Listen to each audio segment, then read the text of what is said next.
Hello, beautiful YouTube. It is Emily.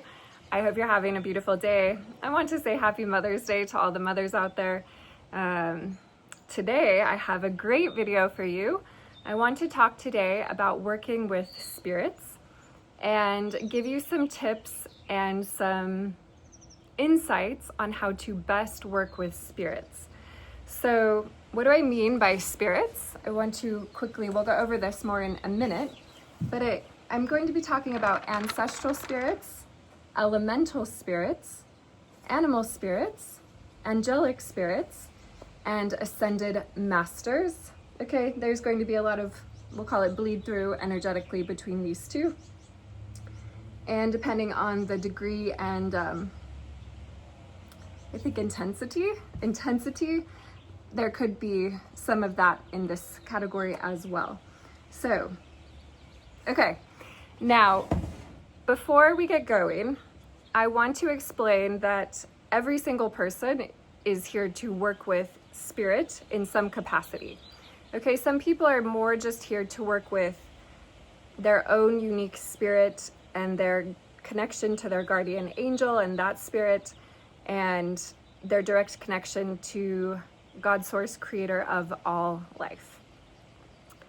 Other people are more naturally able to work with spirits of different kinds, okay? Now, why is this so?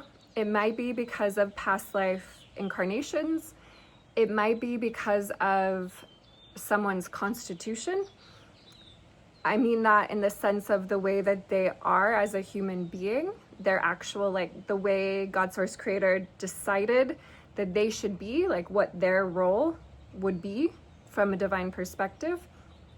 It might be because they have a deep desire of their heart to do this type of work. And desire can be, there are true heart-led desires that pull us forward in life. When we have a desire and it does no harm to ourselves or any other sentient being, that is a desire that is like, you are meant to follow after those desires. Desire gets scary and creepy when it starts to do harm to self or to do harm to any other sentient being.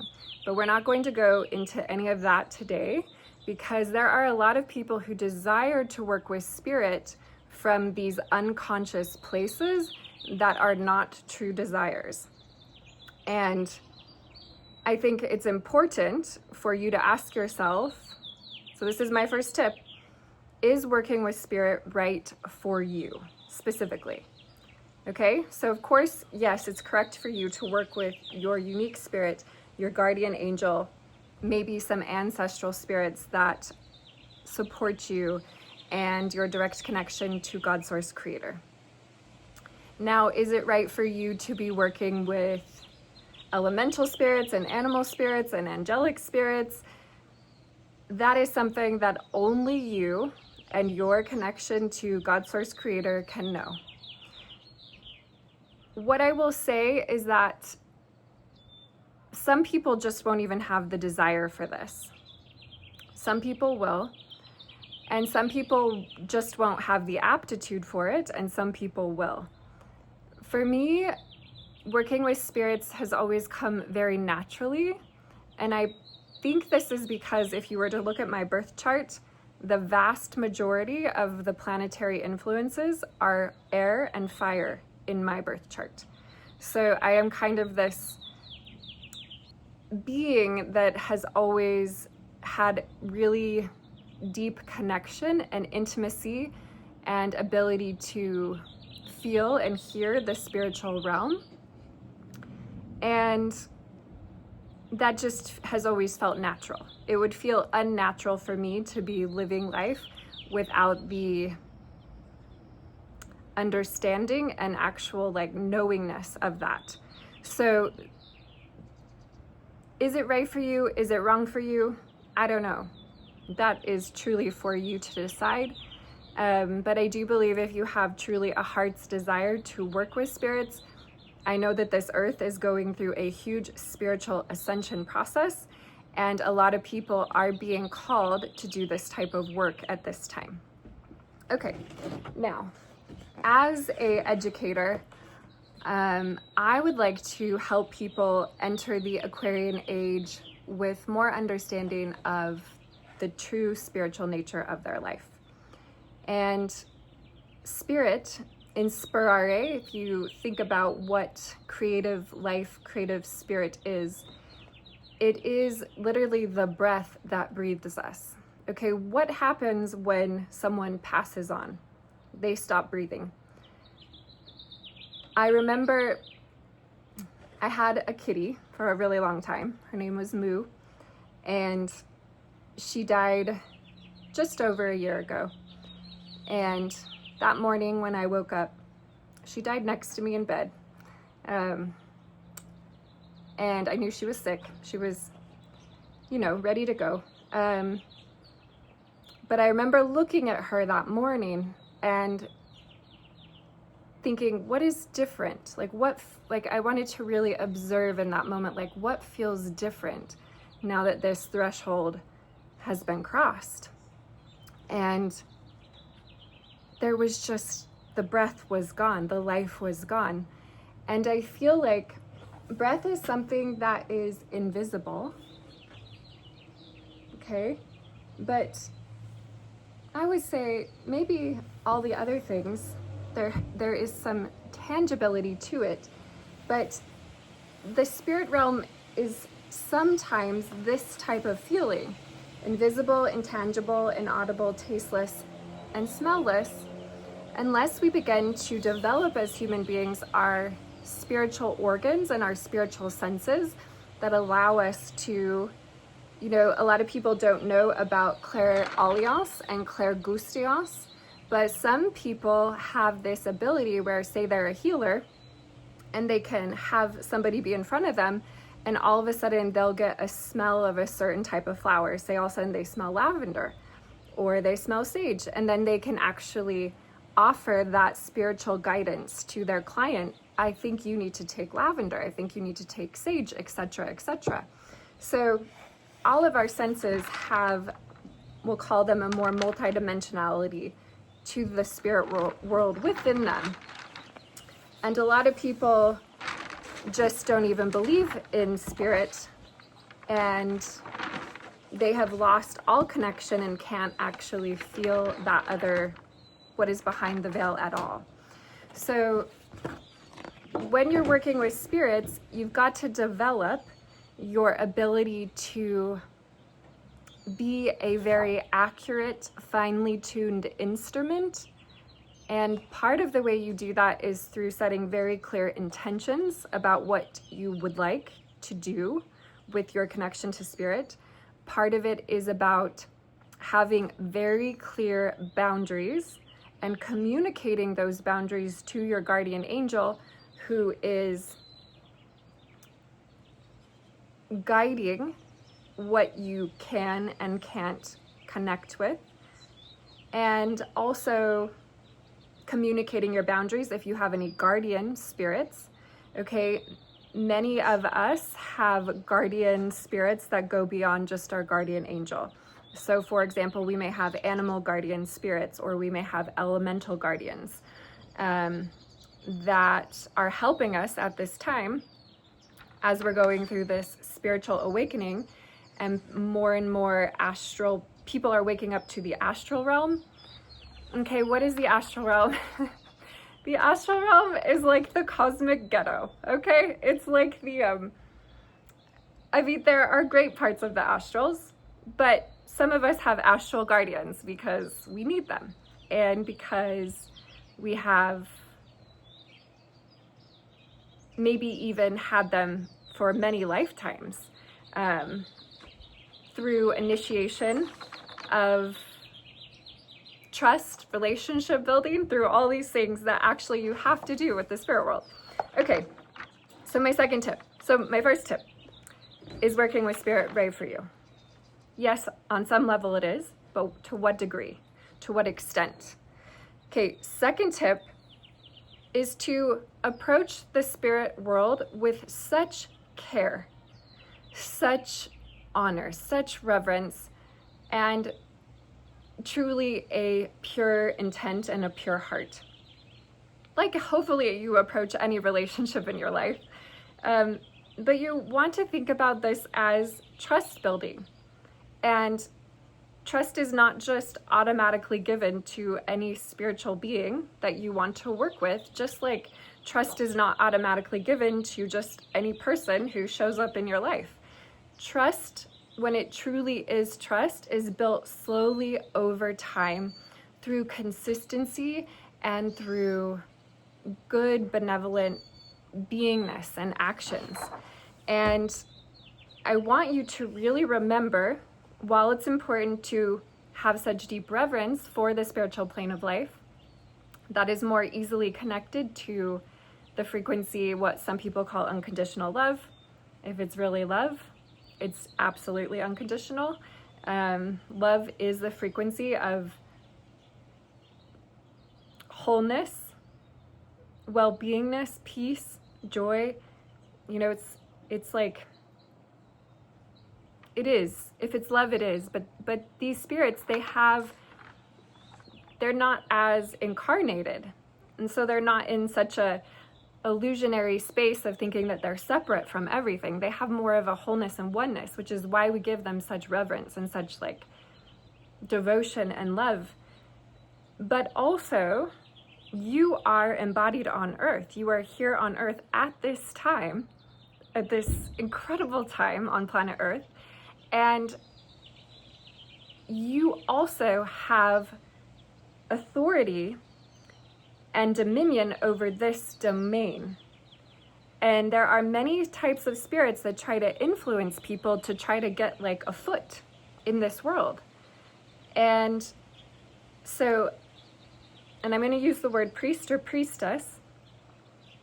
As a priest or priestess of a new peaceful earth, a peaceful earth, a loving earth, it's really a deep responsibility to know that you do have that authority, and that you working with the spirit is a two-way participation, and that you can set boundaries and you can absolutely say no to any spirit that wants to work with you, and you can set limits and boundaries for how much they can have influence of your field. Okay, I had a better chart that I had done, but I couldn't find it this morning. So ignore the colors, they mean nothing. It's just a visual representation of what our subtle bodies and our aura is. Okay, so hopefully by now you have an awareness of this about yourself.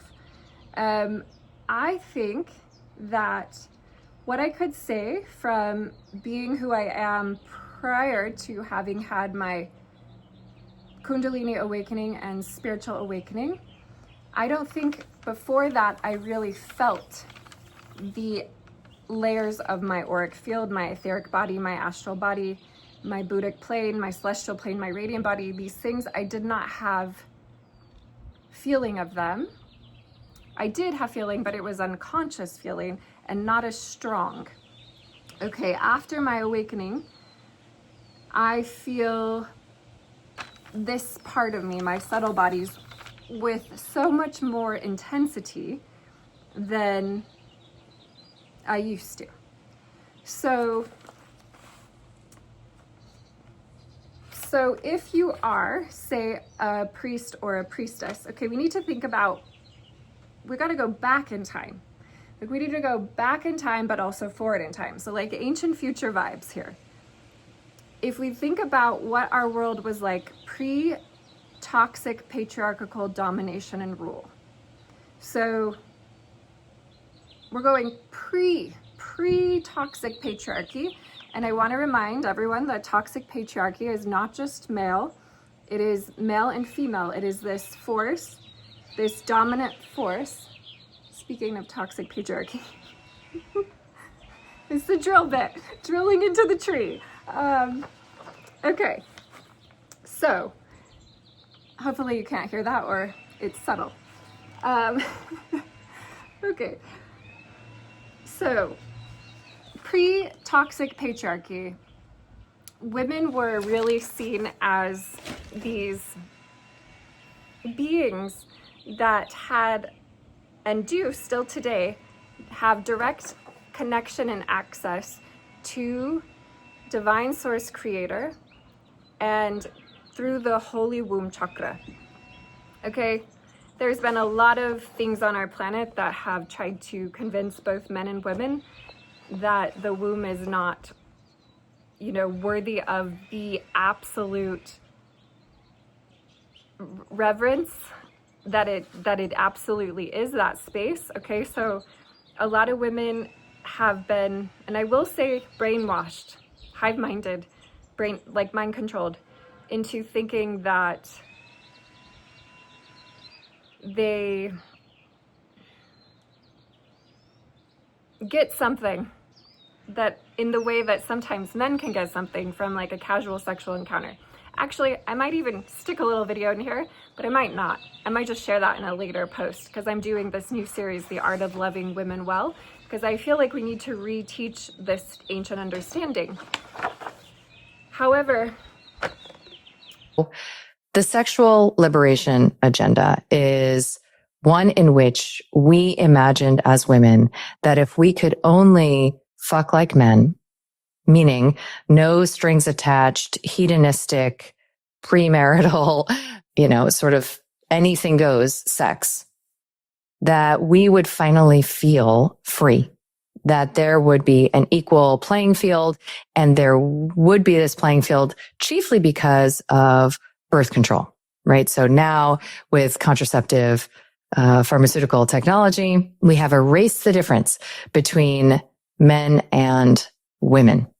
And so when we have sex that just feels good to have, the burden of any potential biological consequences is now shared, because there are no real emotional consequences, because we're pretending and gaslighting ourselves as women that we are the same, right? So to imply and suggest that we have an emotional relationship to the bonding that is conferred through sexual activity is to imply that we are weak or vulnerable. And no, we are the same. We are equal. So this neutralization actually requires that we numb ourselves emotionally and pretend that we are not actually wired to experience sex-related bonding differently, and to experience also a drive towards monogamous pairing versus diversified partners that is different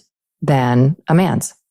So what are some of the fruits of this? Well, we have the porn industry. We have generations of cuckolded men who are developing their sexuality by watching other men fuck other women on a screen. These men are sexually unskilled. We are in a sex recession. We have failed partnerships. Whereas, the Call Her Daddy podcast, I'm not a massive expert on it, but as far as I can tell, it does promote a lot of women to enjoy casual sex and be kind of engaged in that life, and kind of trivializes it a little bit and makes it into kind of an entertainment, and encourages women to almost make their life an entertaining story like that. And from a, mating psychologist perspective, that is a hugely harmful message to young women. We know the data are very clear that it's vanishingly few women who benefit psychologically from casual sex. Most women have a terrible experience. In fact, one study found that the only predictor of a positive experience during casual sex in a large study was being male. So it's like Louise Perry always talks about, this hookup culture benefits the unrestricted sociosexual people. And those are predominantly male, overwhelmingly male, and vanishingly few women. So, the larger kind of meta point is, what is the influence of some of these female influencers in our... So women, they don't really get anything out of just letting any casual guy enter and exit that holy space. In fact, it's deeply damaging.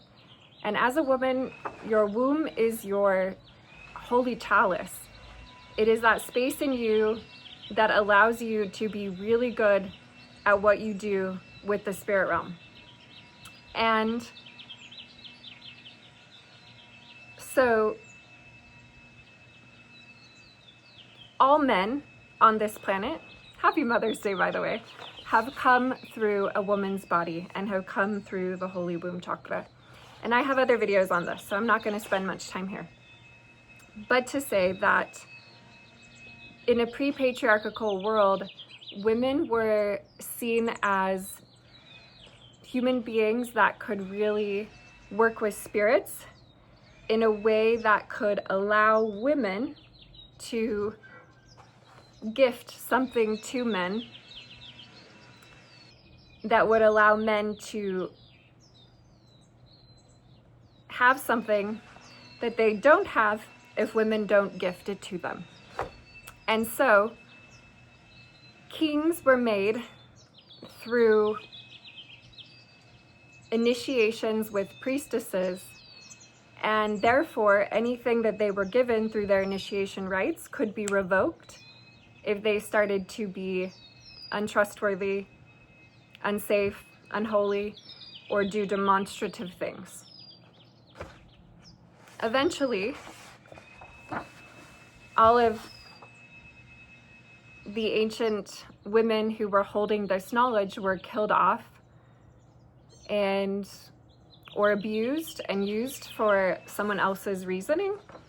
And that is actually something that is absolutely in the past. There's no way the Jeffrey Epstein things would have ever come out if the tables hadn't already turned on the higher levels. Okay, so now we're just seeing the trickling of what will and how the new earth will come about. All right, please concentrate on the bird song rather than the drill.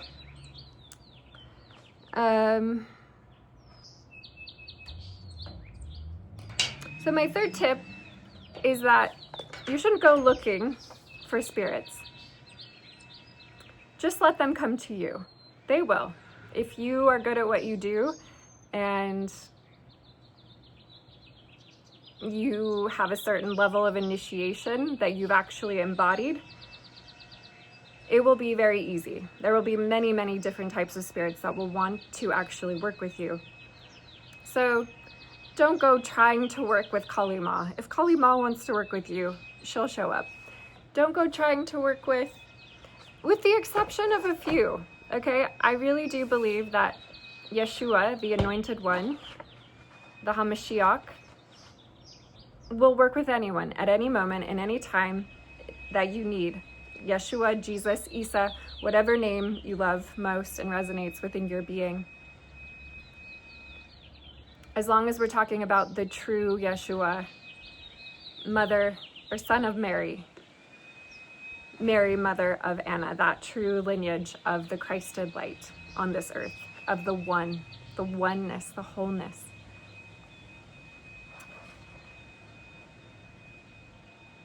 Okay, you may have through ancestral teachings, connection to certain guardians that you call upon.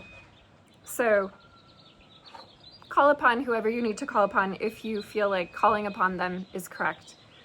But I think it's kind of becoming pop culture for people to step into this work. And if you're underprepared, you don't know what you're doing, you're not ready, you haven't had any education, you don't have a mentor, you don't have a guide, you don't have a teacher, there are so many things going on our planet that this will be really hard work. And so I would say allow spirits to come to you, and then when they do your due diligence, okay? This means getting a book. This means reading it. This means researching the being. This means learning all about the being's mythos and history. This means meditating with your guardian angel and your direct connection to source and asking, is it right for me to work with this spirit? This means thinking with your heart. and really asking yourself, when I feel this spirit, do I feel love?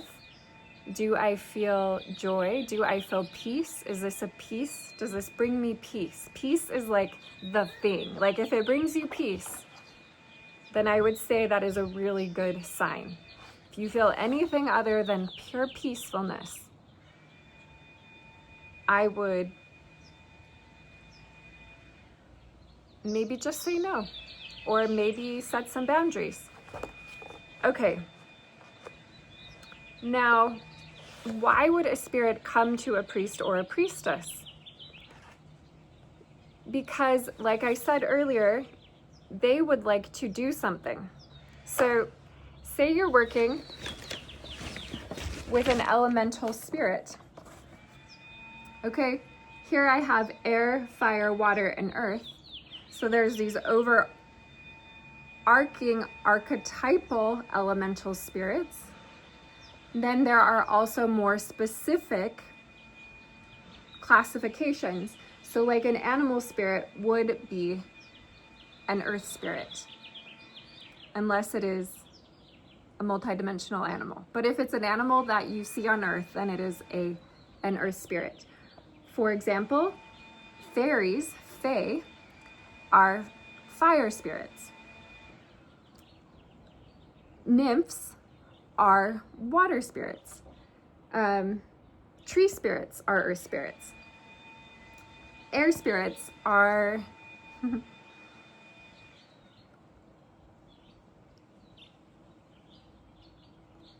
air spirits are not earth spirits, right? Earth is the opposite of air. Fire and water are opposites. What you want to think if you're going to work with an elemental spirit is this balanced? Does this balance my elemental constitution, or does this throw me out of balance? So you want to be very careful when working with elemental spirits, and you want to work with them very strategically and very purposefully and respectfully, and you want to build your relationship with elemental spirits very slowly. The elemental spirits are not like ascended masters or angelic spirits, okay? They do have more influence in this earthly domain, so they are powerful to work with if you'd like to see real change. But they're also something to be cautious about, and to, really, really do what I just said. Approach with care, take time building your relationship, do your research, start with a very simple task that is of mutual benefit for both you and the spirit, and say, okay, you want to clear this ley line at this location so that you can thrive, and I want to be healthier because this part of my body feels unhealthy, say for example. Okay, let's do a spiritual, I guess I'll call it a transaction, because in many sense it is, although it exists beyond the transactional realm. It's more of like a partnership. It's like a relationship, but relationships in a sense are transactional. A lot of people don't want to admit to themselves that relationships are transactional, but you're always giving and getting, and when you give too much and you don't get enough in return, or you take too much and you don't give back enough, usually relationships end. So be aware of that. Okay, animal spirits. Many of us have animal spirits that we have initiated with in past lifetimes, and so they are just inherently with us. Same for elemental spirits for a few.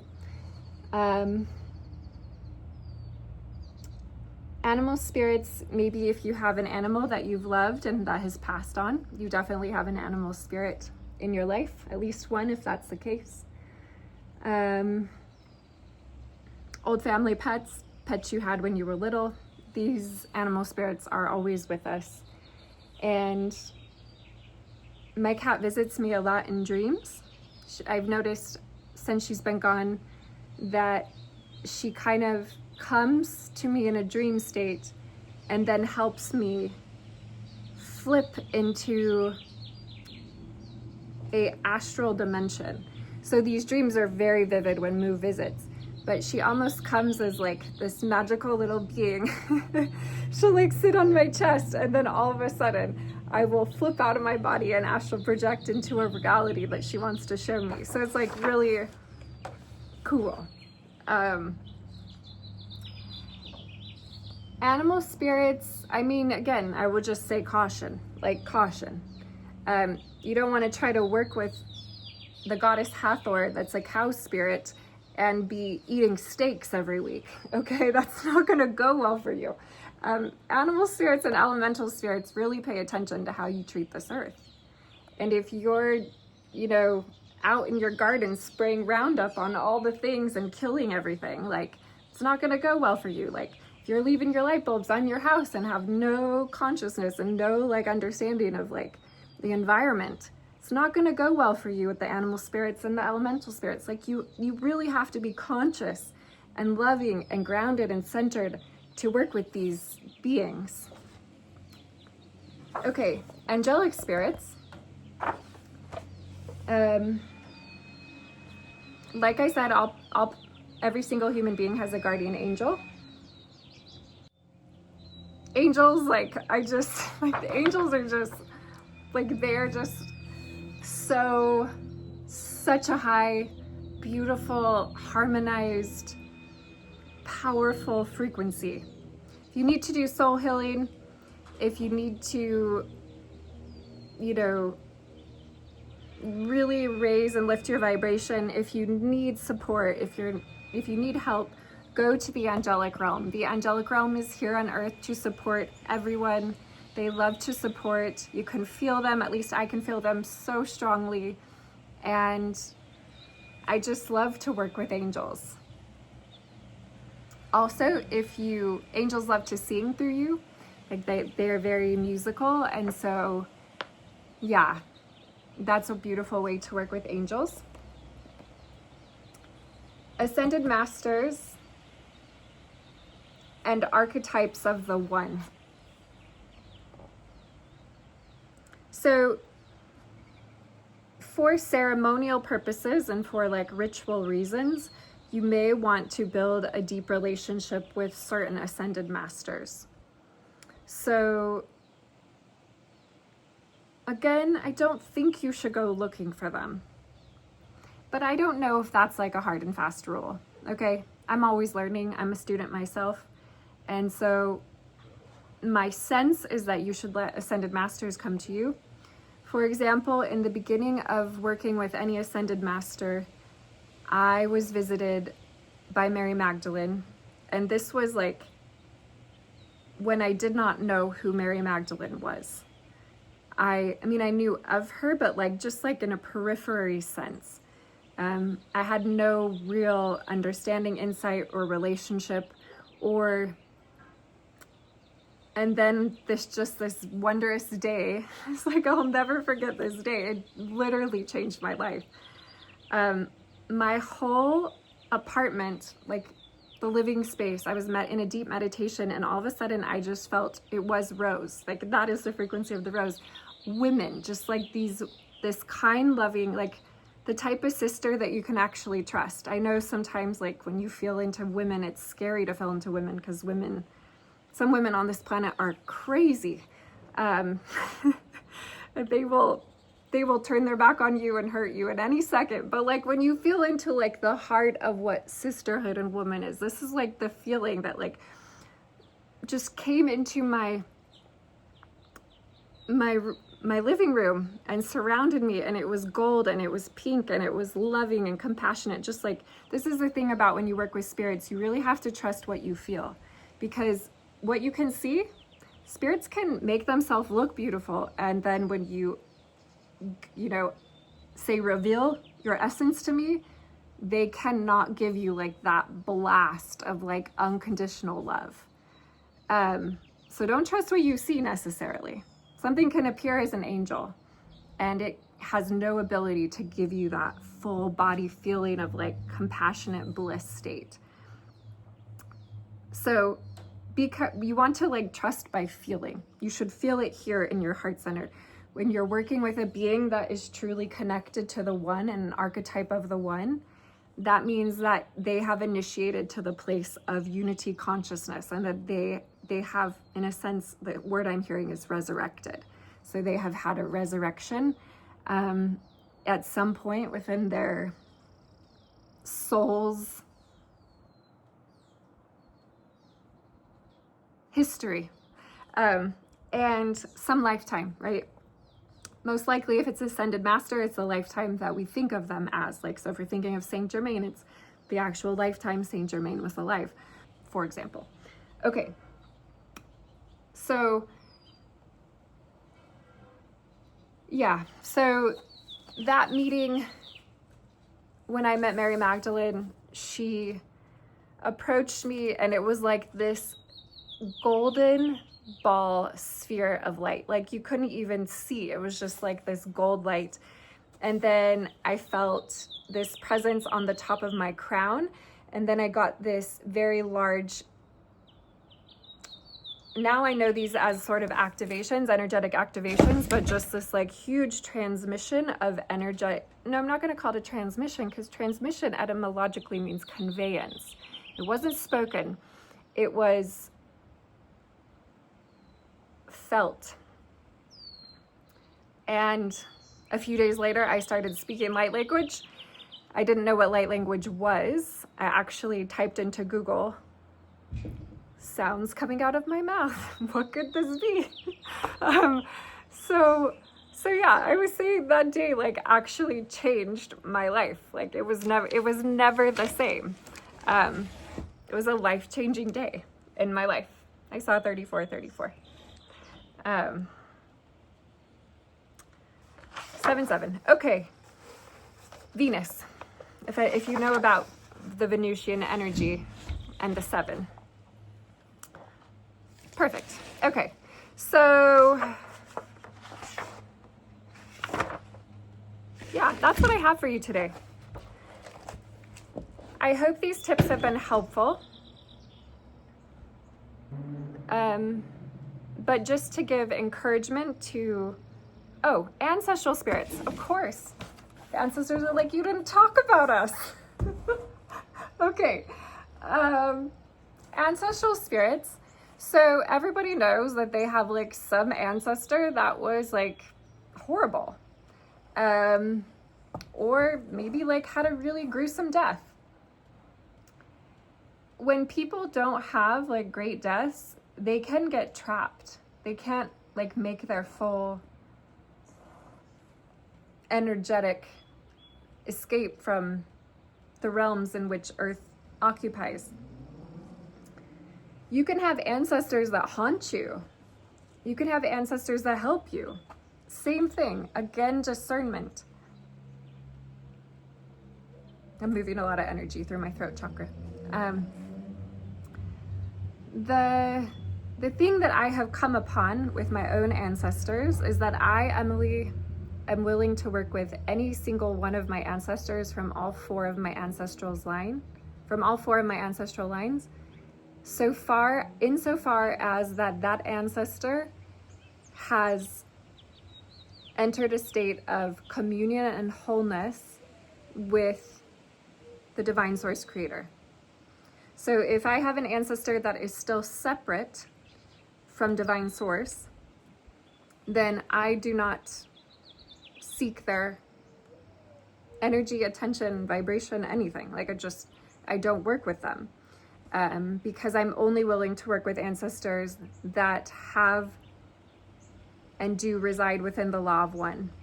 And that was a pretty big turning point in my experience being able to like really name that boundary for myself. And really that's kind of my boundary and standard for all spirits that I work with, except for some of the spirits that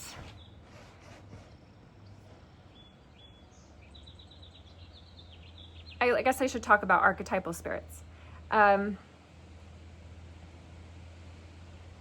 archetypes are unique because they stand as certain archetypes that are, yes, they need to be connected to the whole source, but they are distinct energies. So archetypal energies, I mean, working with Lakshmi, for example, and working with Sarasvati, if we're looking at the Hindu tradition, those are two very different archetypal energies of what divine feminine looks like versus working with Kali. Okay, working with Sekhmet versus working with Bast is very different archetypally. This applies also to male deities and these male archetypal energies. So people on earth do spell work to certain deities, and through time, some of these deities are no longer connected to source. You can help your ancestors and even certain beings re-achieve unity with source, but I don't know if you should do that. I'm just saying you could do it. If, say, it was like a spiritual, like a soul contract that you wrote before you incarnated, that, say, in a past life you were a priestess of Aset. I prefer Aset over Isis because that is her original Aset.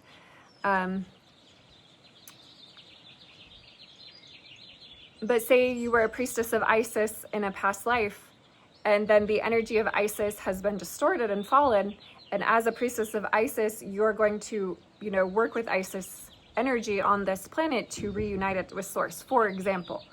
Or say you have an ancestor, and maybe in a past life, you and this ancestor had some karma, and you did this ancestor dirty. And now this ancestor's like, this life, you're gonna help me. There can be like soul contracts. We absolutely have soul contracts. That's my experience, my belief. Some people think you can change your soul contracts. I don't know. That might seem a bit egotistical to me. But maybe you can, and maybe you should. This is like how some people are like, oh, karma doesn't matter. You could just clear your karma. It's like, can you? Or is that a delusion? Like, is there such thing as cause and effect? Is there such thing as every action has an equal and opposite reaction? Like, can you just, oh, my karma's gone? Or do you actually have to do the spiritual work of virtue and integrity to become a person that has actually transcended beyond that signature, whatever it may be, greed, lust, objectification, hatred, I mean, all the things, like whatever there is in our lines, in our DNA as human beings. There's so much to talk about. I could just go on for hours and days. This feels really, at this particular moment, I feel like really this talk has been disconjointed. I apologize about that. Probably not going to take the time to re-record this. So if you stay to the end, thank you for being here. You could give back by giving this video a thumbs up, leaving a comment, sending this to someone who could find it enjoyable.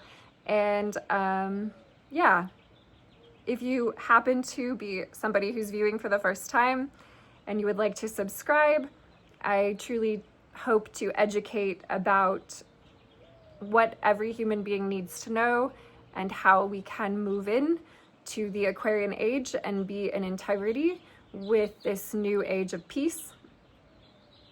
And